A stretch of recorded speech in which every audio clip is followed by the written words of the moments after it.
এত ভালো রেজাল্ট নিয়ে ওরা কি করবে? আমার নিচের লেখা কবিতা বিধানচন্দ্র হালদার। এত ভালো রেজাল্ট নিয়ে ওরা কি করবে? আজ বিকেলে হাঁটছিলাম কাকদ্বীপ রেল স্টেশনে। হঠাৎ কানে ভেসে এলো কতকগুলি শব্দ। শব্দগুলি শুনে আমার পিলে চমকে উঠল। এত ভালো রেজাল্ট নিয়ে ওরা কি করবে?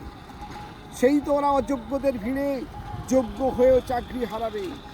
সেই তো ওদের পেটে করে লাথি মারবে পুলিশ। সেই তো ওদের ন্যায্য দাবি নিয়ে বসে থাকতে হবে রাস্তায়। রাজা যদি উলঙ্গ হয় তাহলে প্রজাদের তো সারা জীবন কষ্ট পেতেই হবে। এত ভালো রেজাল্ট নিয়ে ওরা কি করবে?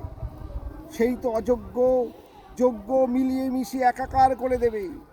বিশ্বাস করুন আর নাই বা করুন, এই কথাগুলি শুনবার পর আমার চোখ দিয়ে বেশ কয়েক ফোঁটা জল পড়ল। শিক্ষক পরিচয় দিতে এখন লজ্জা বোধ করি। কারোর সাথে দেখা হলে প্রথমেই জিজ্ঞেস করেন, স্যার আপনার চাকরিটা আছে তো? আপনি যোগ্য না অযোগ্যের দলে? এখন কবি পরিচয় দিতেও লজ্জা বোধ করি। কারোর সাথে দেখা হলে প্রথমে জিজ্ঞেস করেন, আপনি কোন রঙের কবি? আপনি লাল, নীল, হলুদ, সবুজ, বেগুনি কোন রঙের? এখন আকাশে বাতাসে একটাই ধ্বনি, যোগ্য অযোগ্য। যোগ্য অযোগ্য আগেও ছিল, বর্তমানে আছে, ভবিষ্যতেও থাকবে পরম্পরা। কেবল যোগ্যরা যেন চিরকালে প্রাপ্ত সম্মানটুকু পায়। শব্দ চাষি হিসাবে শুধু এইটুকুই চাওয়া। নইলে এত ভালো ভালো রেজাল্ট, এত এত স্বপ্ন সব পুড়ে ছারখার। কান্ডারি, তুমি শক্ত করে হাল ধরো। আকাশে আকাশে ভয়ঙ্কর কালো বৈশাখী, যাত্রীদের প্রাণ টলমল।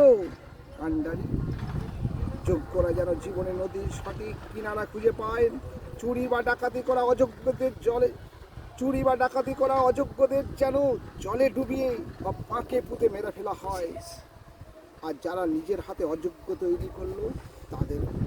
নইলে যোগ্য অযোগ্যদের ভিড়ে নদীতে কেবল ঘোলা জল, এতটাই ঘোলা জল যে অক্সিজেনের বড্ড অভাব।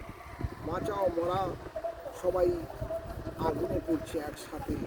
কান্ডারি, পিওর অক্সিজেন ছাড়া আমরা সবাই যে মৃত।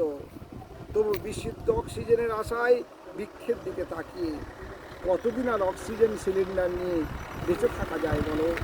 নমস্কার, আমি বিধানচন্দ্র হালদার, সময়ের দর্পণ করি, কাকদ্বীপ শান্তিনিকেতন করে থাকুন। নমস্কার।